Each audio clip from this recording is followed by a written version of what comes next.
Please join me in a few moments of centering silence.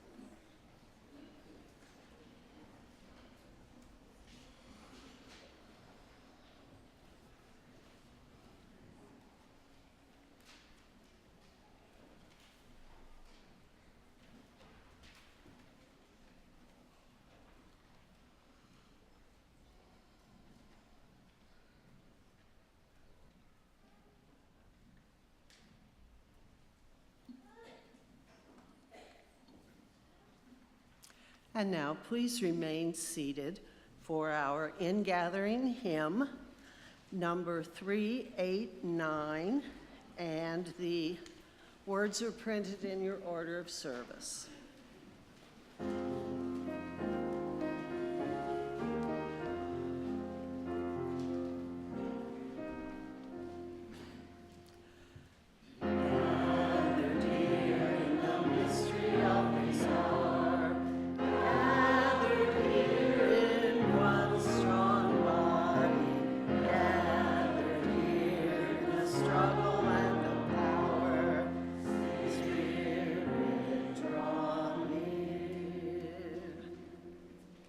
Good morning, and welcome to the FUS Unitarian Society of Madison.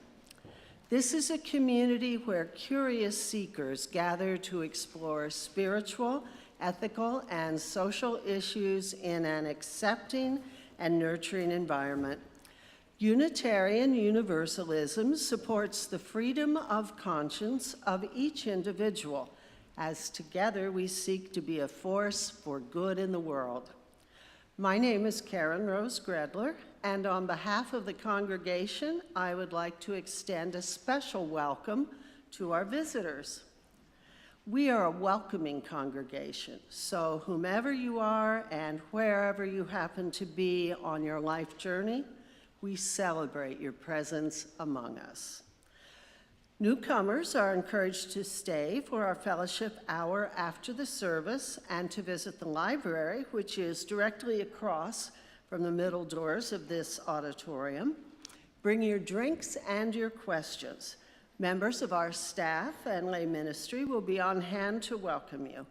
You may also look for persons holding teal-colored stoneware coffee mugs. These are FUS members, knowledgeable about our faith community, who would be very happy to visit with you. Experienced guides are generally available to give a building tour after each service, so if you would like to learn more about this sustainably designed addition or our National Landmark Meeting House across the parking lot, please meet near the large glass window on your left side of the auditorium after the service. We welcome children to stay for the duration of this service. However, because it is difficult for some in attendance to hear in this lively acoustical environment, our child haven back in that corner and the commons behind the auditorium are excellent places to retire if a child needs to talk or move around. The services can still be seen and heard from those areas. And this would also be a very good time for everyone to turn off all their electronic devices that might cause a disturbance during the hour, especially those wonderfully clever ringtones on your cell phones. I'd now like to acknowledge all those individuals who help our services run smoothly. This morning on sound, we have David Briles. Our lay ministers are Dorrit Bergen and Tom Boykoff. Our greeter is Mary Elizabeth Kunkel. Our ushers are Liza Monroe, Dick Goldberg, Cindy Terrell, and Michael Lessie. Our hospitality person back making coffee is Chip Quade. Now, please notice the announcements in your red floors insert to your order of service. There are several things I'd like to highlight, one of which is that the mentoring fair will be occurring out in the Commons between 10 o'clock and I believe it's 1:30. And there will be lots of representatives from organizations there to help us know how we can help others in the community. So please look at that announcement. Also, tonight we have something special going on. The nuns on the bus are going to be here at the church in this auditorium at 7 p.m. So if you have a chance, come and meet them. They're an interesting bunch of women, and they're going across the country, as you've seen in the news. I have one other more detailed announcement, which is a reminder that our annual Art in the Right Place art fair is only 3 weeks away. We're still in need of many helpers to set up, clean up, staff our Right Cafe, bring baked goods, and more. Please consider signing up to help make this event happen. There are slips of paper at the Children's Religious Education table down at the end of the Commons, and they have websites where you sign up for your desired task. Grab one while you're sipping your coffee and then sign up at your convenience at home. Or follow the link on our FUS website's Art Fair page. And don't forget to come and shop with us. The Art Fair is our annual fundraiser for Children's Religious Education program. So your dollars will help support our kids' programming. Thank you very much. And now, again, welcome. We hope today's service will stimulate your mind, touch your heart, and stir your spirit.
We gather this morning to affirm the potential that we all share, the potential for building community, for achieving constructive change, for engaging in mature growth, for achieving greater humanity than we have previously known.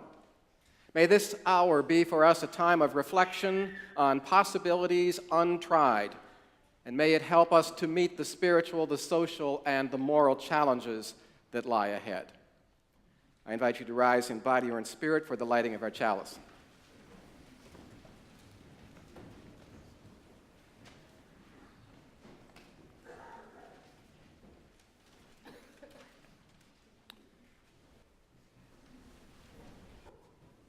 And will you please join me now in the words of affirmation printed in your program. May the spirit of truth and love rule our hearts and minds and guide us into those endeavors that shall create justice, compassion, and peace upon the earth. And now, in the spirit of that peace, I encourage you to turn to your neighbor and exchange with them a warm greeting.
Please be seated.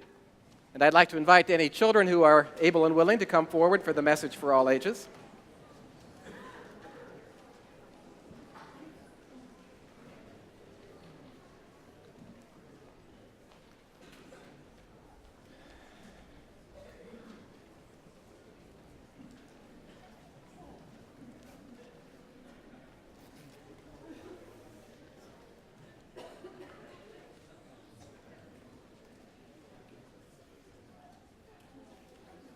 Boy, we got a lot of kids here today. I thought we'd all be home with upset stomachs from eating all that candy.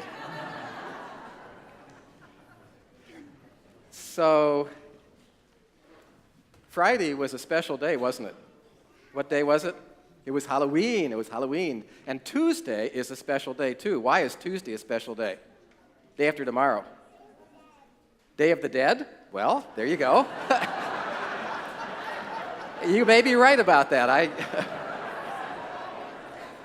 Some people's political careers are going to be dead, too. What else do you think? You can vote. It's Election Day, right. It's Election Day on Tuesday. And you guys can't vote. You're too young. But your parents are going to vote. So this is a story about voting, but it doesn't take place in this country. It takes place way across the ocean in South Africa, and it's about a vote that was taken 30 years ago in 1994, the day Gogo went to vote. And Gogo is the word that in South Africa people use instead of the word grandmother. So a Gogo is a grandmother. My Gogo is very, very old, and when I ask her how old she is, she says, "I am older than this township. When I was born, there were no cars and there were no airplanes." I ask her if she's older than Nelson Mandela. She laughs and says, "Mandela is a young man compared to me."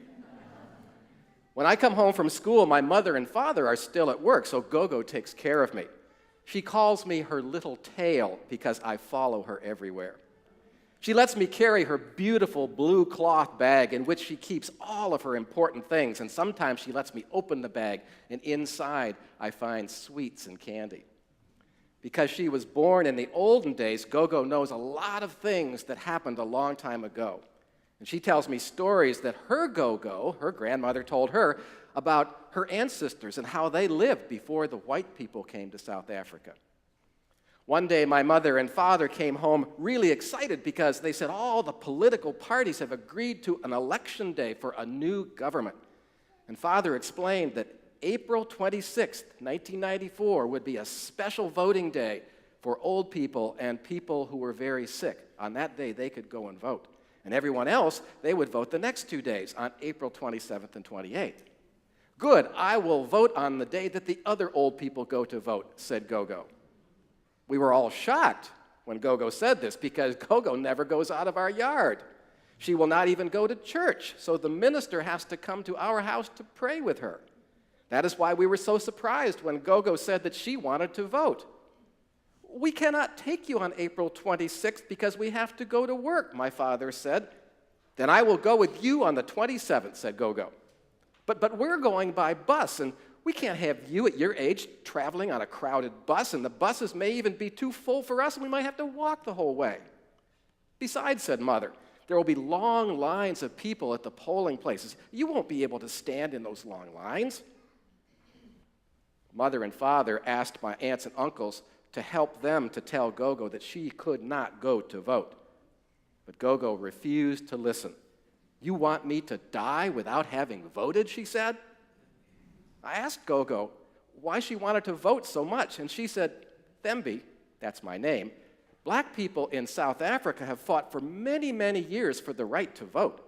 And this is the first time, the very first time, we actually have a chance to elect our own leaders, and it might be my last chance to help. That's why I must vote, no matter how many miles I have to walk, no matter how long I have to stand in line." Well, our neighbor, Mlambo, told her uncle, Mr. Ramushu, who's a rich man who owns many shops in the township, she told him about Gogo. And Mr. Ramushu sent a message to my father saying that he would send his own private car and driver to take Gogo to vote. She wouldn't have to go on the bus. I asked Mother and Father if I could go along as well, and at first they said, no, you're just way too little. But then Gogo said, "No, I need Thembi to come to help me carry my big blue bag." Well, early on the morning of April 26th, we dressed in our best clothes, and we were eagerly awaiting for Mr. Ramushu's big, shiny car. It stopped in front of our small house, and we helped Gogo into the car, and all of our neighbors came out of their house onto the street, and they were all cheering. Well, there were many people lined up to vote at the polling booth, and the crowd had to move apart so that the car could get through. Mr. Ramushu had told the voting people about Gogo, and they were waiting for her. They said that she should not stand in line.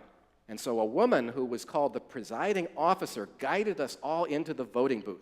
And they gave Gogo a paper ballot to take into the booth with her. I wanted to cry when I was told that I could not go with Gogo into the voting booth. Why can't I go? I asked. Because, the presiding officer said, this is a secret ballot. No one, not even you, is supposed to know who she's voting for. When Gogo came out of the voting booth, she put her paper ballot into a big box with an opening at the top. And then some people with big cameras came and took pictures of Gogo and me together. And all the people in the room stood up and they clapped for a long time. And Mother told me they were clapping because of Gogo, because she was the oldest voter in the whole township. And so then the next day, there was a picture of Gogo and me in the newspaper. And my cousins read aloud the words at the top of the picture. It said, "The past and the future. 100-year-old voter, Miss Mokena, accompanied by her 6-year-old granddaughter, Thembi." We all felt very proud and very important. And the whole township celebrated after the elections. When Mr. Mandela became president of the country, people danced and they sang in the streets all day and all into the night. There were so many parties and we enjoyed ourselves. But for me, the best part of it all was when Gogo went to vote. So that's the kind of commitment that people in South Africa have when they can elect their leaders. And we hope that people in our congregation and in Madison-Dane County have the same level of commitment and take it just as importantly. So you encourage them to go on Tuesday, okay, if they haven't already voted before now.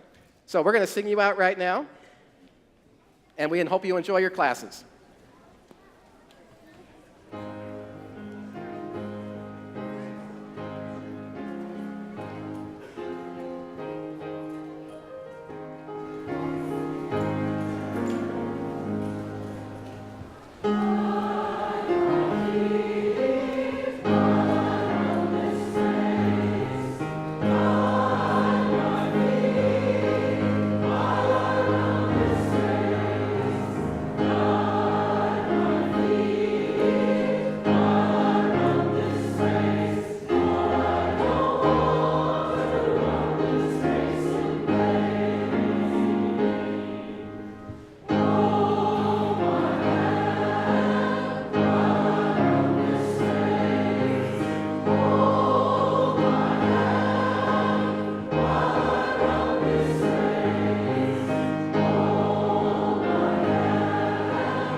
We continue with this selection from Henry David Thoreau's famous essay, Civil Disobedience, published in 1849. I heartily accept the motto, "That government is best which governs least." And I should like to see it acted upon more rapidly, more systematically. Carried out, it finally amounts to this, which I also believe: that government is best which governs not at all. And when men are prepared for it, that will be the kind of government that they will have. Government is, at best, but an expedient. But most governments are usually, and all governments are sometimes, inexpedient. The American government never of itself furthered any enterprise, but by the alacrity with which it got out of its way. It does not keep the country free. It does not settle the West. It does not educate. The character inherent in the American people has done all that has been accomplished, and it would have done somewhat more if the government had not sometimes got in its way. But to speak practically as a citizen, unlike those who call themselves no-government men, I ask for not at once no government, but at once a better government. Let every man make known what kind of government would command his respect, and that will be one more step toward obtaining it. The authority of government, even such as I am willing to submit to, is still an impure one. To be strictly just, it must have the sanction and it must have the consent of the governed. It can have no pure right over my person and property but what I concede to it. There will never be a really free, a really enlightened state until the state comes to recognize that the individual is a higher and independent power from which all of its own power and authority are derived, and treats him accordingly.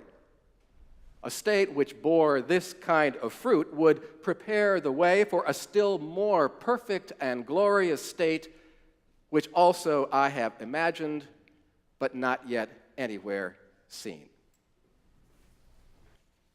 And Sasha will deliver our second reading. This is called Twilight of the Elites by Chris Hedges. By 2007, both Gallup and the General Social Survey showed that public trust in nearly every major institution was at or near an all-time low. These institutions that have lost the most trust are those that are the most central to the nation's functioning: banks, major companies, the press, and perhaps most troubling, the U.S. Congress. Congress is the least trusted institution in the country. Only the U.S. military was believed to do the right thing all or most of the time. What we want from authorities, whether they are mechanics, money managers, or senators, is that they be competent, smart, able, informed, and that they will not use their authority to pursue a hidden agenda or personal gain. We now operate in a world in which we can assume neither competence nor good faith from authorities, and the consequence of this simple, devastating realization is the defining feature of American life at the end of the decade. Insurrectionists believe the only way to hold our present elites accountable is to force them to forfeit their authority. The plummeting trust is a good thing if it can act as a spur for needed upheaval and change. On the other side are the institutionalists, who see the erosion of authority and declining public trust as a terrifying trend. They live in fear of a society without central repositories of authority, one that could collapse into mob rule at any time. What divides the institutionalist from the insurrectionist is a disagreement over whether the greatest threat we face is distrust or the actual malfeasance and corruption of the pillar institutions themselves. But what is clear is that when people come to view all formal authority as fraudulent, good government becomes impossible, and a vicious cycle of official misconduct and low expectations kicks in. Outside the US, a robust development literature shows that poor institutional performance, distrust in those institutions, corner cutting, and petty corruption like tax evasion all feed into one another. Under these conditions, people often turn to authoritarian solutions, hoping to trade a dysfunctional system with democratic input into one without it. And sure enough, the military is now the most trusted institution in all American life. Increasingly, we trust the men with guns, not the men in suits. The sound you hear is the founders rolling over in their graves.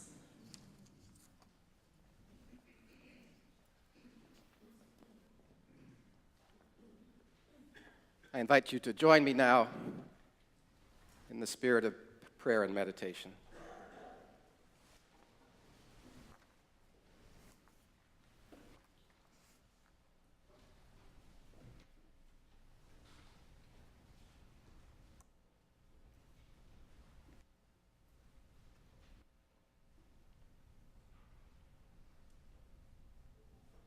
as October ends and autumn's last adamant leaves are whipped from their branches by the galloping wind, as scarves and caps come out of storage and storm windows replace the screens that once invited summer into our homes, as squadrons of geese set out for southern destinations, and earthbound squirrels hasten to provide against the dire straits of winter.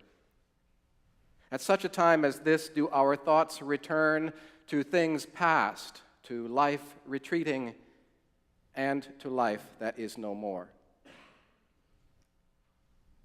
A piece of us is never prepared for winter, never reconciled to departure and to death. Long into November, our hearts protest summer's passing, the end of warm days and fragrant nights, shirt-sleeve strolls along lush lake and river banks. And likewise, on this All Hallows weekend, images of old dear companions who once graced the summer of our lives crowd in upon our memories. Let us not be too hasty to push them out again, and let us not be chary of the sadness and the regret that their presence evokes.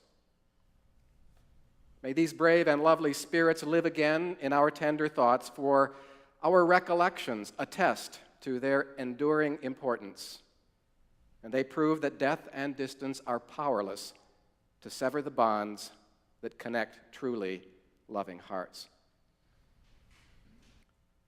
And now, as is our custom on All Souls, I would have us recall those members and former members of FUS Unitarian Society who have passed away within the last year. And these are their names: Pat Watkins, Robert Siegfried, Dale Bender, Jake Benison, Helen Bruner, Elizabeth Singler, Dolores Canner, Robert Ellis, Betty Dovenbarger, Genevieve Gersbach, Mary Lou Muntz, Henry Hagedorn, Karen Stevenson, Vicki Lauritsen, Richard Sweet, Joel Smith, Will Selbrede, Justin Farr, Robert Schilling, Roberta Preston.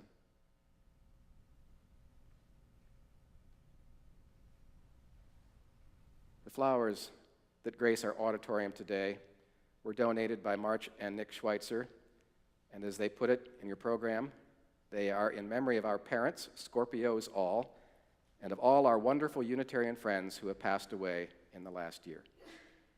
Let us continue on in just a moment more of silence.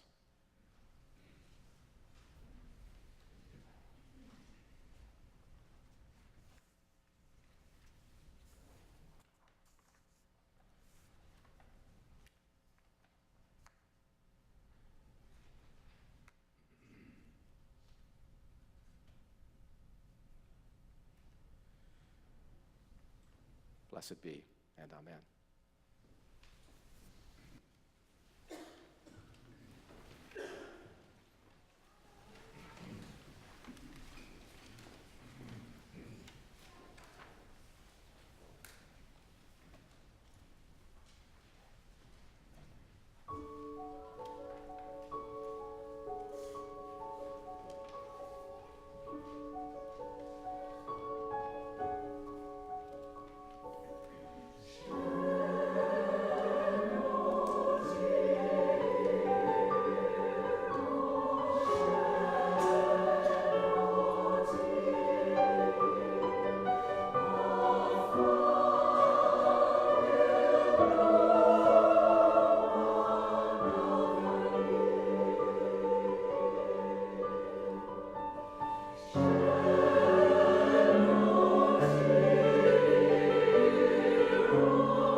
Thank you, Dan and choir, for that beautiful compliment to our All Souls meditation.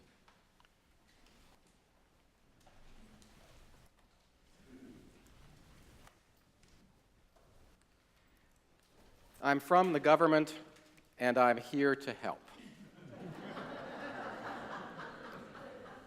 Those are the 9 words that Ronald Reagan famously characterized as the English language's most terrifying in the year 1986.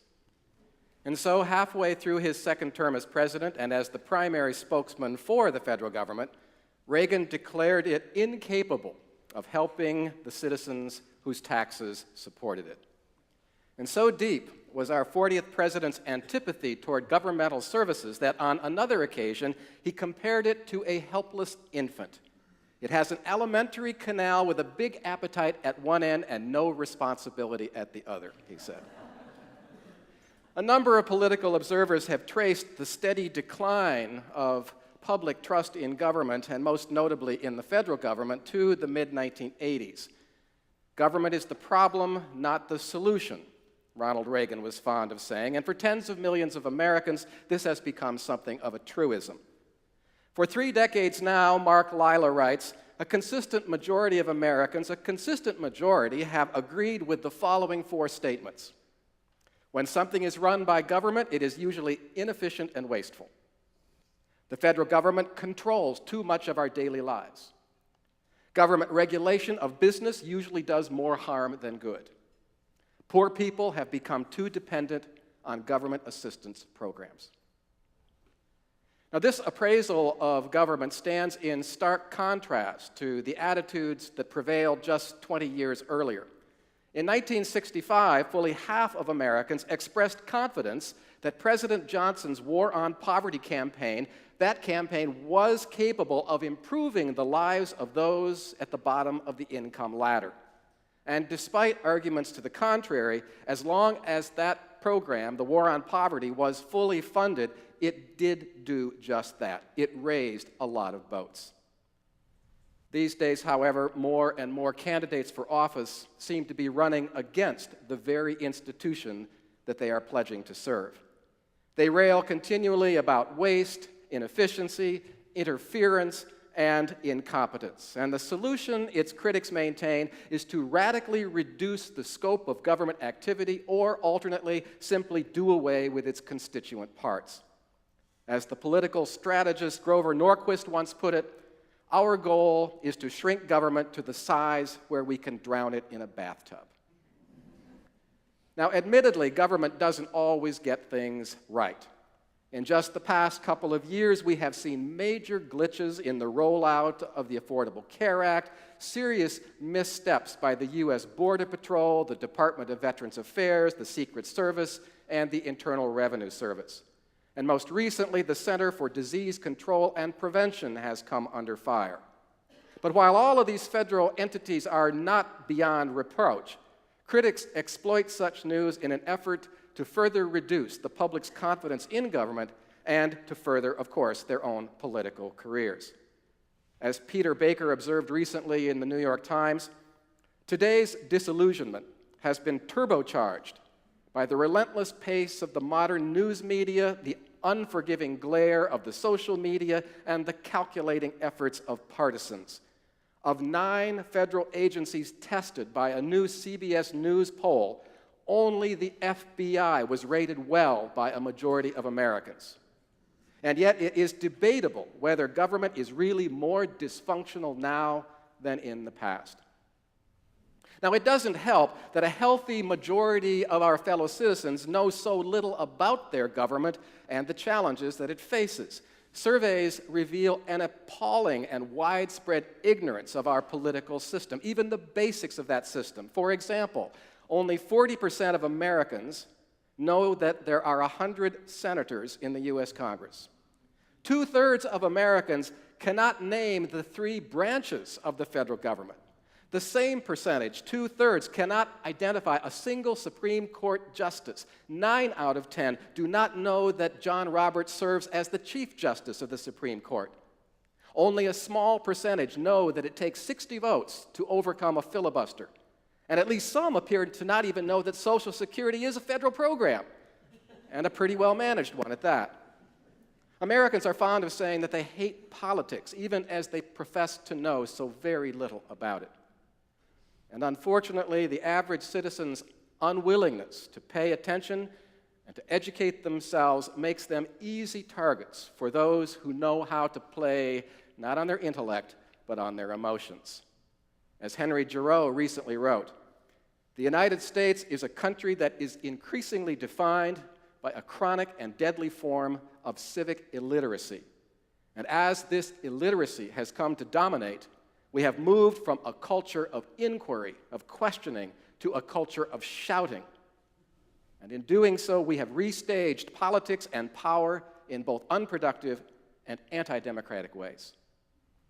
Giroux goes on to note that due to any national educational standards in civics, American children today typically know far less about their country's history and its polity than children who go to school in European countries.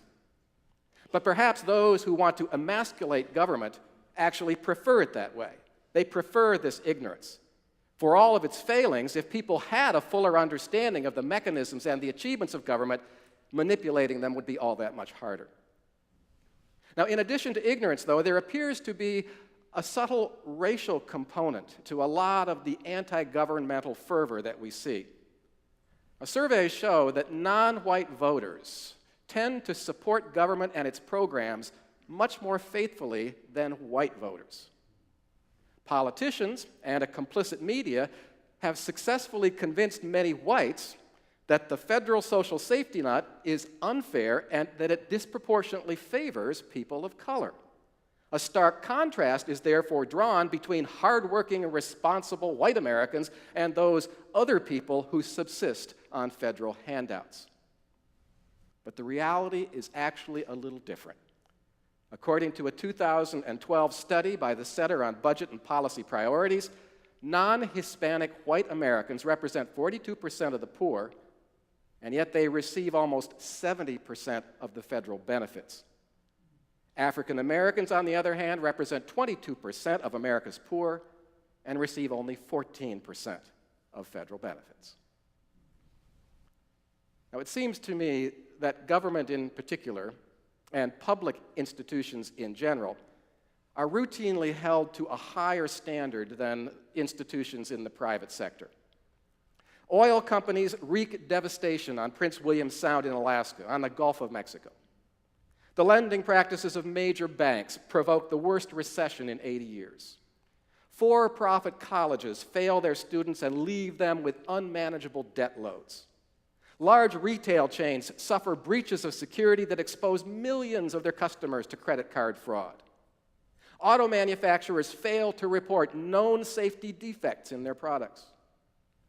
The list could go on, but multiple instances of corporate malfeasance, that does not cause Americans to question the efficacy of the entire free enterprise system. Why the double standard? Tom Davis, former Republican congressman from Virginia, blames both of the political parties for this, as well as an obsessive news media. Every part of the system, he says, is rooting for failure, and part of it is the unwholesome atmosphere in Washington, the gotcha mentality. We're just going to stick it to you. We focus on what's not going well because our political system rewards that kind of thing. But actually, anti-government sentiment goes back a long, long ways, and Ronald Reagan was merely the most notable recent example of an idea that has been embraced by some of history's leading figures. We've already heard from Henry David Thoreau, but Thoreau was only echoing an opinion voiced by his friend and mentor Ralph Waldo Emerson.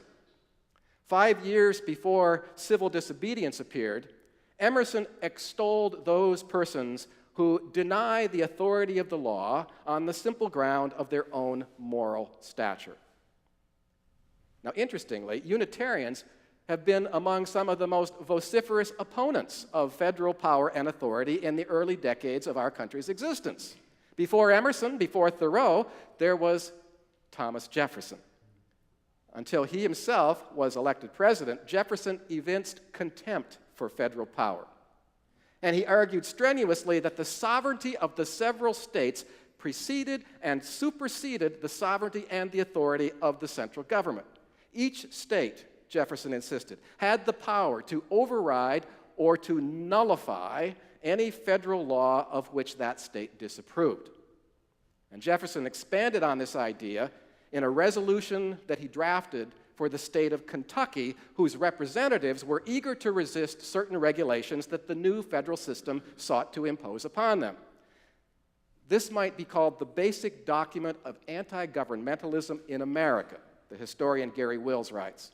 Much cited, even revered in certain quarters. It became a sacred text for the South as it took the road towards civil war. And following Jefferson, John C. Calhoun took up the very same cause, the cause of nullification in his native South Carolina. A brilliant and influential U.S. senator and a member of the Unitarian Church in Charleston, Calhoun held up nullification as the fundamental principle of our entire political system, resting on facts as historically certain as the Revolution itself. And this idea that the states enjoy a degree of sovereignty equal, if not superior, to that of the federal government, that idea, that notion is still very much in vogue today. It is embodied in the reluctance of many states to implement key portions of the Affordable Care Act. It is embodied in the resistance to any and all federal efforts to regulate firearms. Now, Gary Wills argues further that informing Americans' distrust of and apprehension toward the national government is this package of political values that favor the following: provincialism over cosmopolitanism, the amateur over the professional, the popular over the elite, rights-oriented over duty-oriented, the religious over the secular, the voluntary over the regulatory, the organic over the mechanical. And those who are ill-disposed toward the federal system They are not anarchists who would do away with government entirely. No, like Ronald Reagan, they are positive about government at the local level where the values that I've just enumerated are most in evidence. And at the local level, the voices of ordinary citizens still matter. Its officials are in a better position to respond appropriately to local needs and local interests. And it's also felt that because of its proximity, because of its smaller scale, local governments can be held to a higher standard of transparency and accountability. The federal government is distrusted for, if nothing else, its massive size, its remoteness, its impersonality. It has two strikes against it even before any of its failings are exposed. And those who do actually favor local government, they make some very valid points. Here in Madison, in Dane County, we can generally be proud of what our local institutions have accomplished. But in conceding that point, we shouldn't then presume that the federal government has nothing of real substance or value to offer. So take the fear of Ebola, that Ebola could not be contained, that it would somehow spread into the general U.S. population. Now, is this a threat that local and state governments are in a position to deal with? Texas, where the first case of Ebola was diagnosed, Texas has a very low level of public health funding. And so when Eric Duncan was sent home from the hospital with an active case of Ebola, he fell under the jurisdiction of Dallas County. And county health officials told the family that as individuals, it's up to you to take care of your household. They would not even provide Duncan and his quarantined family with clean bedding. And what about a vaccine for the world's deadliest new disease? Well, because private drug manufacturers have no incentive at all to produce a serum from which they cannot extract their typical 20% profit, that responsibility falls to whom? To the federal government, to a public agency, the National Institutes for Health. But the NIH doesn't have any money because their prevention budget has been cut in half by a penurious Congress since 2006. You cannot deny federal agencies the necessary resources and then fault them for underperforming. Now, Gary Wills also makes it clear that the desirable qualities that local communities and their governments possess do not always work to the advantage of its citizens. If the values of provincialism and localism and organicism and populism had prevailed, if those values had prevailed in the 1960s, we'd still have Jim Crow. Our federal system, Wills writes, was fashioned to escape from factionalism, local interest, and judgment in one's own cause. And Wills then goes on to point out that power is not a zero-sum game, that an increase in federal power does not necessarily entail a concomitant loss of citizen power. Sometimes, he says, greater power is precisely what leads to greater rights. The citizens are freer because the federal government can protect their rights from the nearer and more biased authority. And thus, in a time of unfettered capitalism, the rights of workers, the rights of consumers can be protected only by the assumption of large-scale federal authority.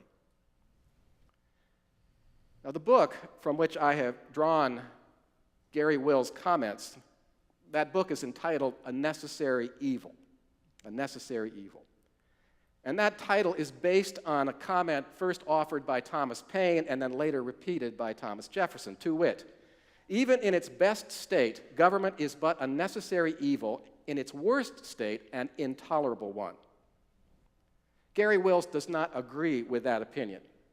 And in his book, he argues persuasively that despite its many shortcomings, government must be seen and respected not as a necessary evil, but as a necessary good. And Wills offers a cogent reason for adopting a more positive outlook on government. What is evil in government, he writes, cannot be identified, and it cannot be eliminated if the very existence of the good is being denied at every level.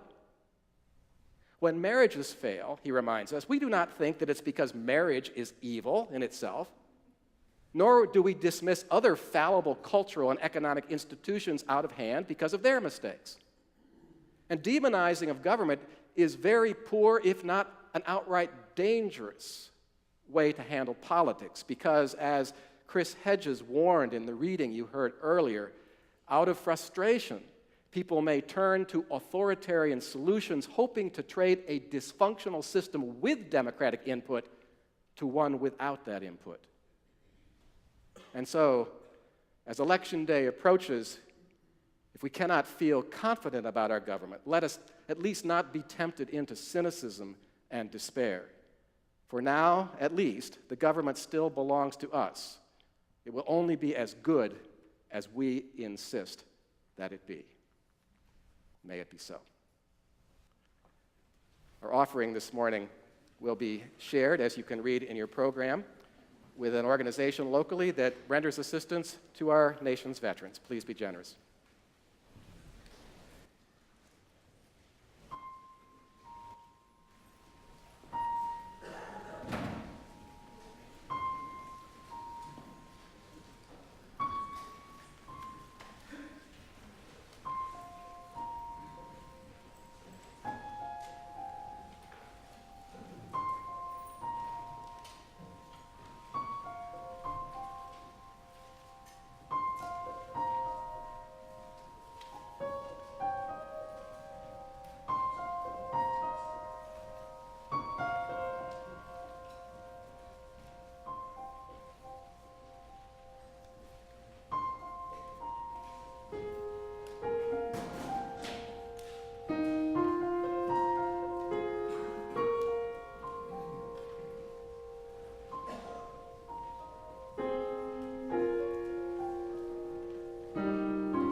We did not receive any cares of the congregation in our book today, and I would like to simply remind you that this little book is always right outside the center doors, that if you come to services and there is something that you would like for us to share of a personal nature, enter it in the book and we will.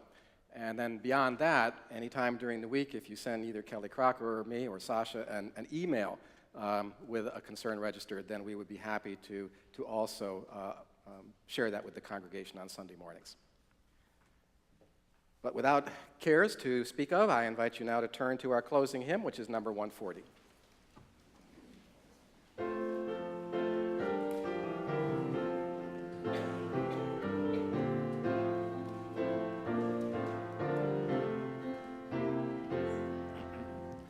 Hail the glorious golden city.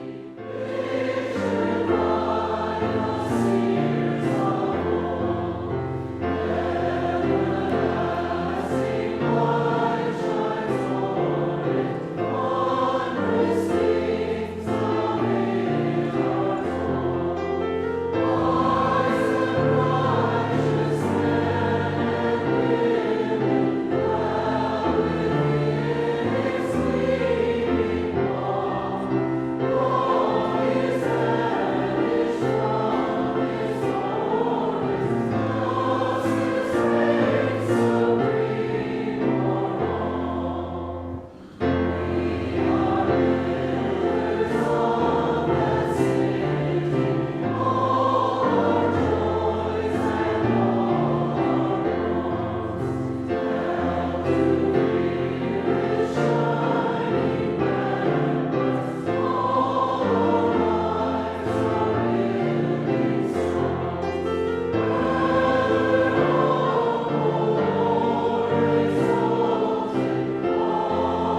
For that which has been done to lift humankind to new levels of social order and health, let us be thankful. For that which we can do but have left undone, let us strive to give that new life. And for that which needs to be done but is yet beyond our reach, let us continue to search, to seek, and to hope. Blessed be. And please be seated for the postlude.